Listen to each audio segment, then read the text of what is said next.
السلام علیکم ورحمۃ اللہ تعالی وبرکاتہ۔ جامعہ رضویہ منظر اسلام کے آن لائن سبق میں آپ کا خیر مقدم ہے۔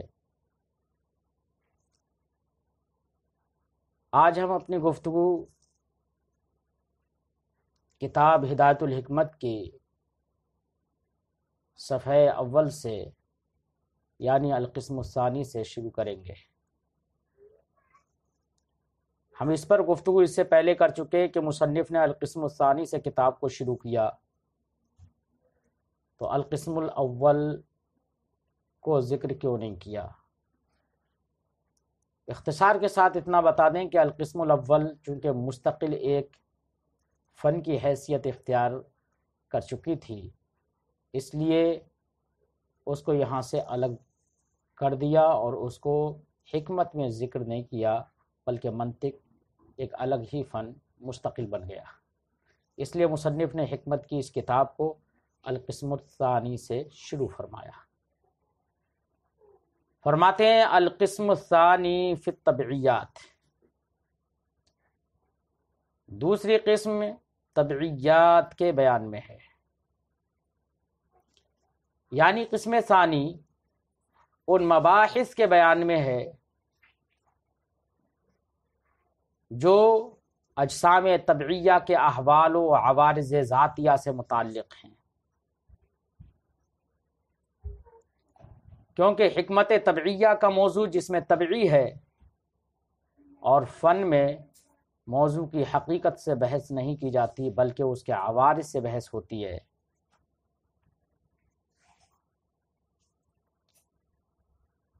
وَهُوَ مُرَتَّبٌ عَلَى ثَلَاثَةِ فُنُونٍ،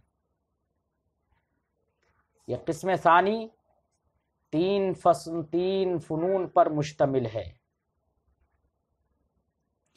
الفن الاول فیما یعم الاجسام، پہلا فن ان مسائل اور ان احکام کے بیان میں ہے جو مسائل اجسام کو عام ہوتے ہیں، چاہے وہ اجسام فلکیہ ہوں یا اجسام عنصریہ ہوں۔ اگر جو احکام اجسام فلکیہ اور اجسام عنصریہ دونوں کے اندر پائے جاتے ہیں، دونوں کے احوال بنتے ہیں، تو ایسے مسائل اور احکام سے بحث فن اول میں ہوگی۔ ہم آپ کو بتائیں اجسام دو طرح کے ہوتے ہیں، فلکیہ اور عنصریہ۔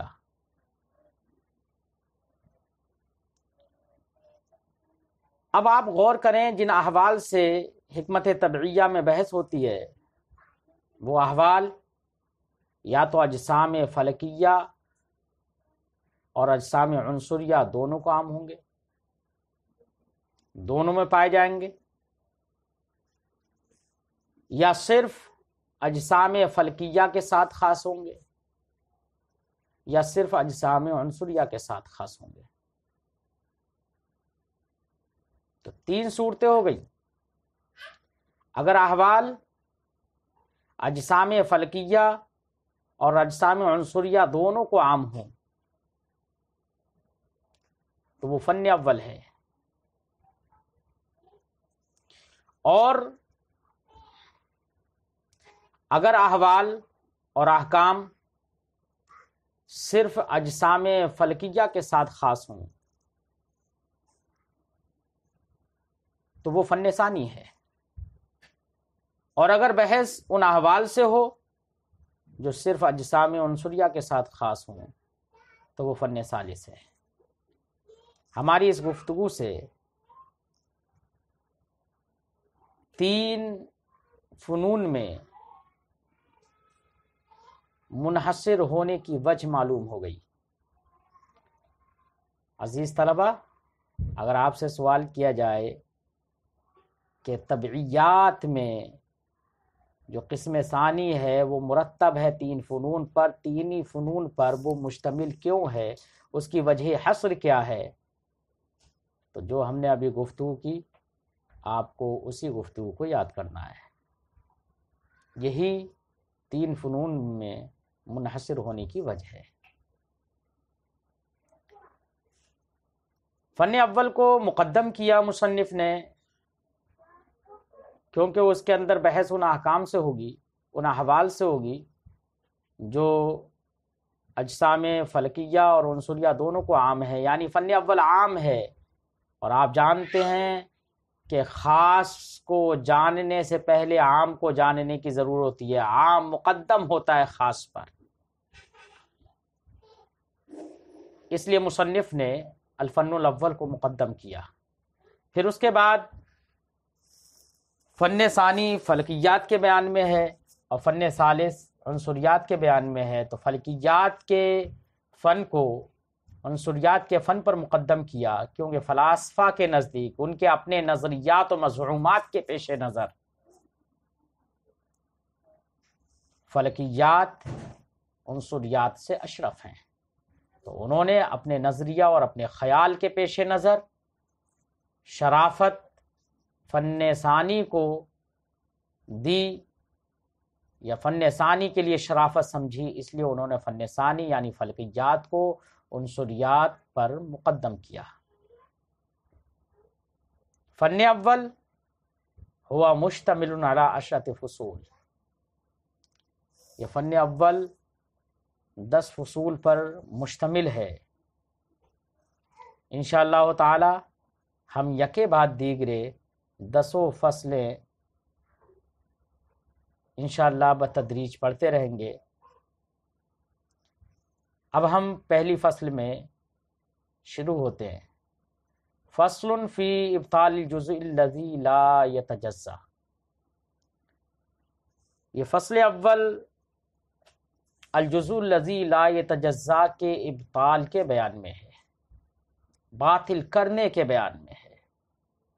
الجزء الذی لا یتجزا، یہ اس کو جوہر فرد بھی کہتے ہیں۔ اس کا لغوی معنی یہ ہے کہ وہ جز لا یتجزا جس کی تقسیم نہ ہو سکے۔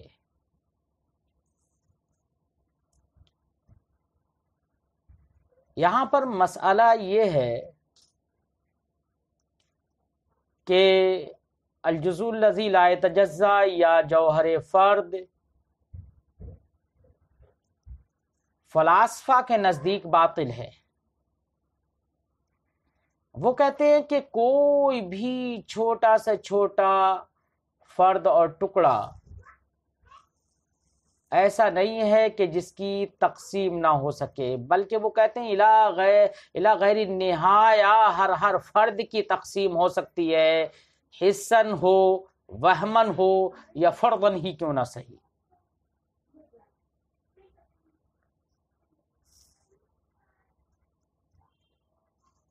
شریعت کے نزدیک الجزء الذی لا یتجزا ثابت ہے۔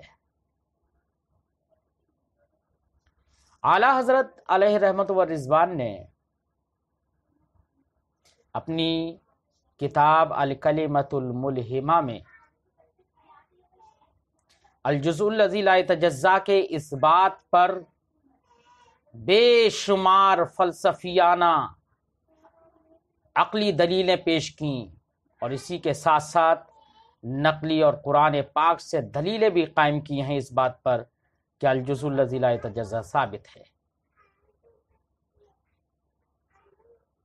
اگر آپ تفصیل سے پڑھنا چاہتے ہیں تو الکلمۃ الملہمہ کا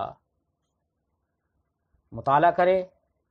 الکلمۃ الملہمہ سے ماخوذ آپ کی ہدایت الحکمت کے ساتھ جو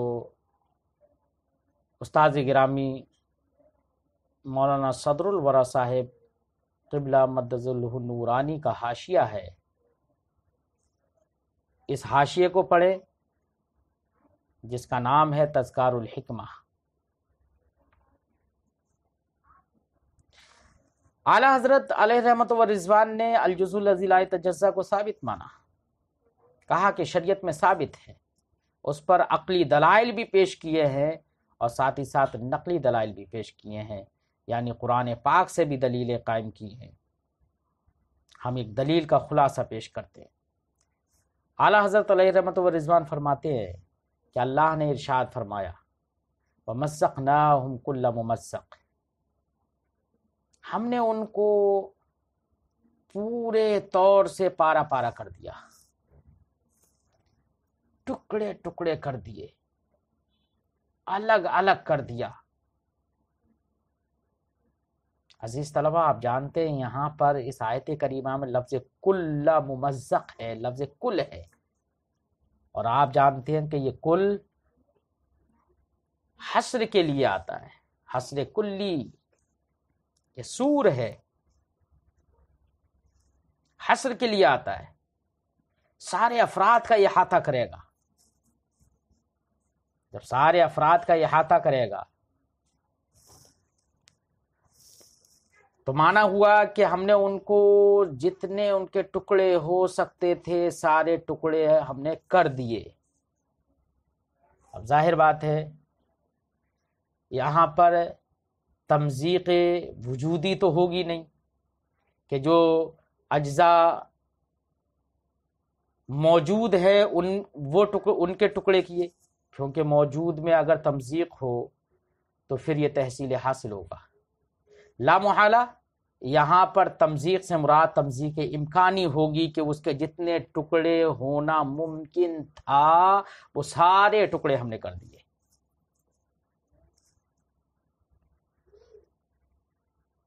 اور اللہ پاک جس کا علم ذرے ذرے کو محیط ہے، ہر چھپی چیز کو جانتا ہے، وہ تو عدداد رمل کو بھی جانتا ہے،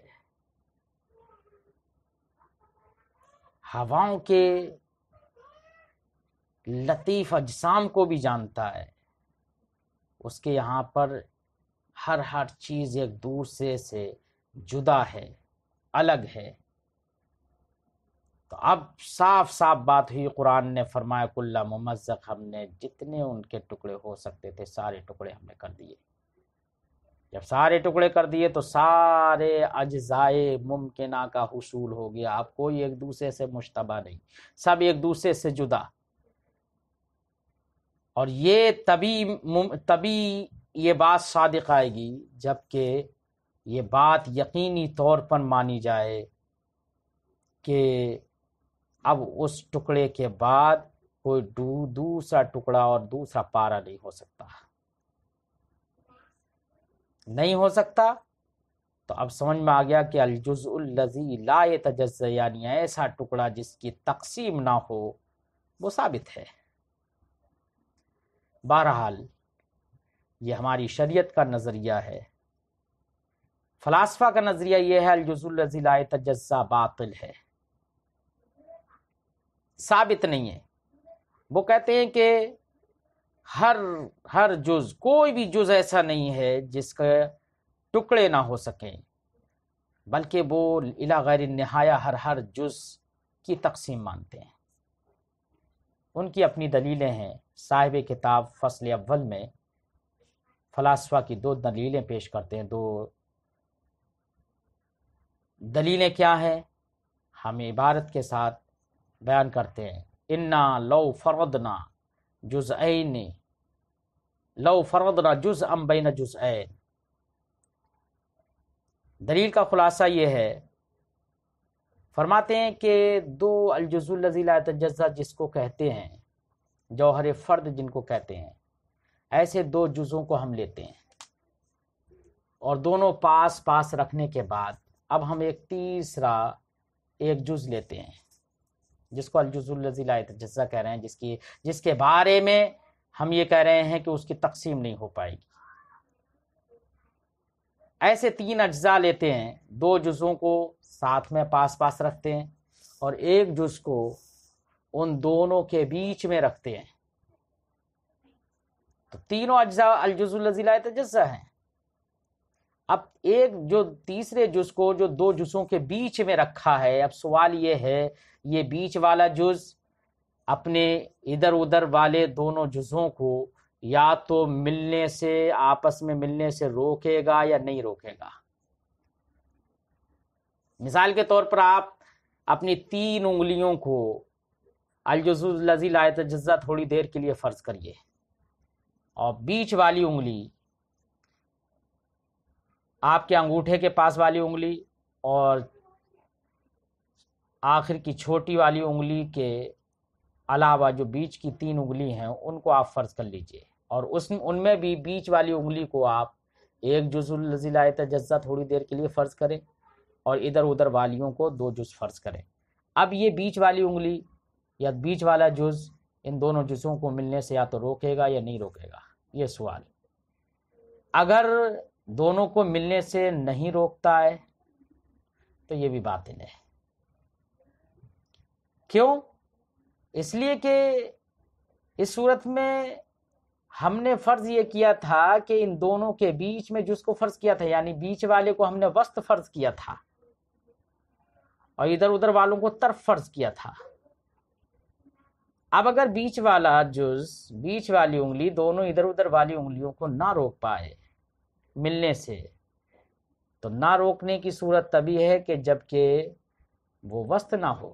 اگر وسط میں ہوگی تو ضرور روکے گی، اگر معنی نہ ہو تو ایسی صورت میں یہ تداخل لازم آئے گا، اور یہ محال، وسط وسط نہیں رہے گا، طرف طرف نہیں رہے گا۔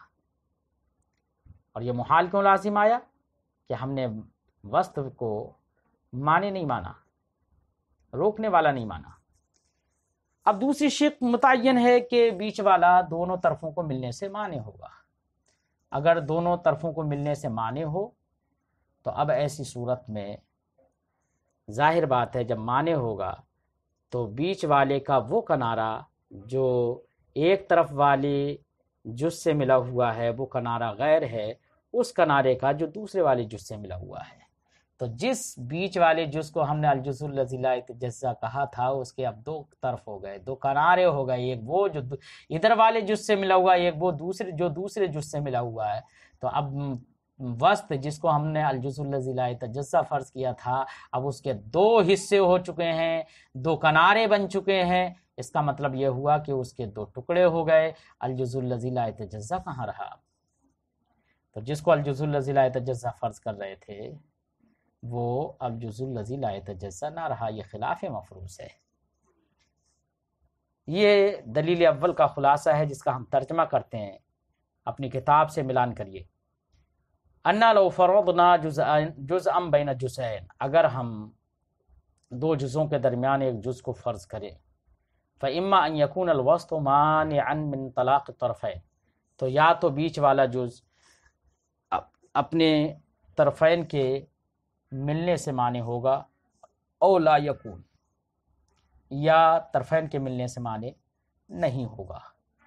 لا سبیل الی الثانی، طرفین کے ملنے سے معنی نہ ہو تو اس کی طرف کوئی راستہ نہیں ہے، کیونکہ یہ بات باطل ہے۔ کیوں باطل ہے؟ لأنه لو لم يكن مانعا لكانت الاجزاء متداخلہ، کیونکہ اگر وسط طرفین کے ملنے سے معنی اگر نہ ہو تو اجزاء ایک دوسرے میں متداخل ہو جائیں گے، ایک دوسرے میں داخل ہو جائیں گے، لازم آئے گا ایک دوسرے کے حجم میں داخل ہو گئے، وسط ہی نہیں رہا، وہ تو ایک دوسرے میں داخل ہو گیا۔ جب تداخل ہوگا تبھی تو طلاقی ہوگی۔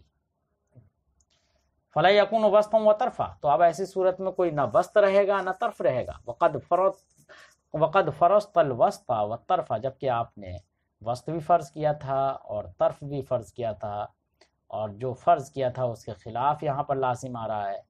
ھذا خلف، یہ خلاف مفروض ہے، ہمارے فرض جو ہم نے کیا تھا اس کے خلاف ہے۔ فثبت کونہ مانعا من طلاقیہما، تو اب یہ بات ثابت ہو گئی کہ وہ وسط دونوں کے ملنے سے مانع ہوگا۔ لہذا جب مانع ہوگا فما بہ یلاقی الوسط احد الطرفین، تو وسط کا وہ حصہ جو طرفین میں سے کسی ایک سے مل رہا ہے، غیر ما بہ یلاقی الطرف الآخر، وہ غیر ہوگا اس کے جو دوسرے والے طرف سے مل رہا ہے۔ فینقسم، تو یہ وسط منقسم ہو جائے گا۔ جب 2 حصے ہو گئے اس کے تو الجزء الذی لا یتجزا کہاں رہا؟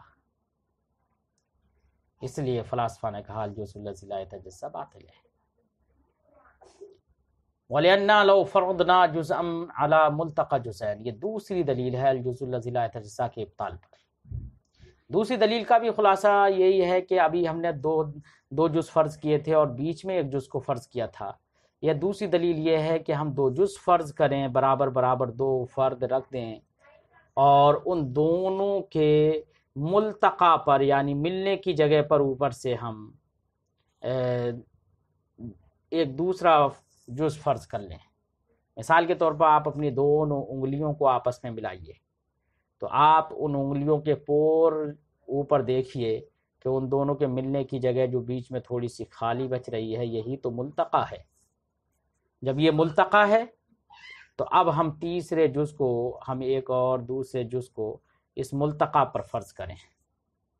اب ملتقا پر فرض کریں گے تو ظاہر بات ہے دونوں جزوں کے ملنے کی جگہ پر جب ہم نے اسے فرض کیا ہے تو اب سوال یہ ہے کہ یا تو یہ تیسرا جز جو ہم نے ملتقا پر فرض کیا ہے وہ یا تو ان دونوں جزوں میں سے کسی ایک سے ملے گا، ملاقی ہوگا، یا دونوں سے ملاقی ہوگا پورے طور سے، اور من کل واحد منہما شیئا، یا دونوں میں سے ہر ایک سے تھوڑا تھوڑا ملے گا. صرف ایک سے ملے یہ تو محال ہے کیونکہ ہم نے ملتقا پر فرض کیا. اگر ایک سے ملے گا تو اس کا مطلب ملتقا پر ہی نہیں ہے، دونوں کے بیچ میں ہے ہی نہیں وہ. تو اب آخر کی دونوں صورتیں متعین، دونوں میں سے کوئی ایک متعین ہوگی، یا تو دونوں کے پورے پورے سے ملے گا یا دونوں میں سے ہر ایک کے تھوڑے تھوڑے حصے سے ملے گا. مثلا اگر دونوں کے پورے پورے حصے سے ملتا ہے تو وہ حصہ جو ایک جز کے اوپر ہے وہ غیر ہے اس کا جو دوسرے والے جز کے اوپر ہے، اور دونوں سے تھوڑا تھوڑا ملتا ہے تب بھی بالکل یہی بات ہوگی کہ وہ حصہ جو اس والے جز سے ملتا ہے وہ غیر ہے اس سے جو دوسرے والے جز سے ملتا ہے. دونوں صورتوں میں انقسام لازم آئے گا، تقسیم ہو جائے گی. جب تقسیم ہو جائے گی تو الجزء الذی لا یتجزا کا بطلان ثابت ہو گیا. اسی دلیل کو ہم عبارت میں ملاتے ہیں. آپ اپنی کتاب کھول کر اس میں ملائیے، دوسری دلیل کا ترجمہ کرتے ہیں وَلِأَنَّ لَوْ فَرَضْنَا جُزْءًا عَلَى مُلْتَقَى جُزْءَيْنِ، اور ایک دوسری دلیل یہ ہے اس لیے الجزء الذی لا یتجزا باطل ہے کہ اگر ہم ایک جز کو 2 جزوں کے ملتقا پر فرض کریں فَإِمَّا أَن يُلَاقِيَ وَاحِدًا مِّنْهُمَا فقط، تو یا تو ان دونوں میں سے کسی ایک سے ہی صرف ملے گا، اور مجموعہما، یا دونوں کے مجموع سے یعنی کل سے پورے دونوں سے ملے گا، اور من کل واحد منہما شیئا، یا دونوں میں سے ہر ایک کے کچھ حصے سے ملے گا. الاول محال، صرف ایک سے ملے یہ محال ہے.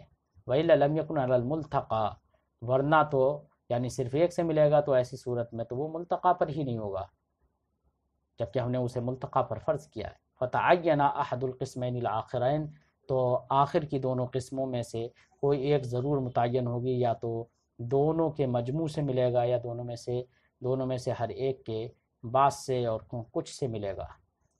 اور دونوں صورتوں میں فَيَلْزَمُ الْانْقِسَامُ لَا مُحَالَہ، یقینی طور پر انقسام لازم آ جائے گا. تقسیم ہو گئی ان دلائل وہمیہ کے پیش نظر. فلاسفہ نے یہ کہا الجزء الذی لا یتجزا باطل ہے. یاد رہے وہم سے مراد یہ جو انہوں نے تقسیم وہمی کی، اس وہم سے مراد محض اختراع ہو، محض اختراع، تو وہ کہیں بھی بند نہیں ہوگا. وہ تو ایسی چیز میں بھی جاری ہو جائے گا جس کو اگر ہم فرض کریں، محض فرض کریں، اس کا وجود کہیں نہ ہو، اور فرض کرنے کے بعد فوراً وہمی طور پر یہ بات جاری ہو جائے گی کہ وہ منقسم ہوگا چاہے اس کا وجود ہی نہ ہو.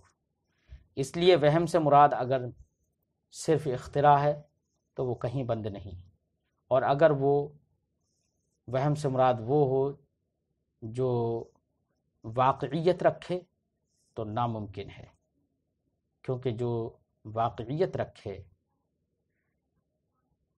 تو وہ ناممکن ہے جب تک واقع میں شے دون شے یعنی 2 حصے متمایز نہ ہوں. امید ہے آپ دھیان سے سنیں گے اور اپنی بات کو، اپنے سبق کو یاد کریں گے۔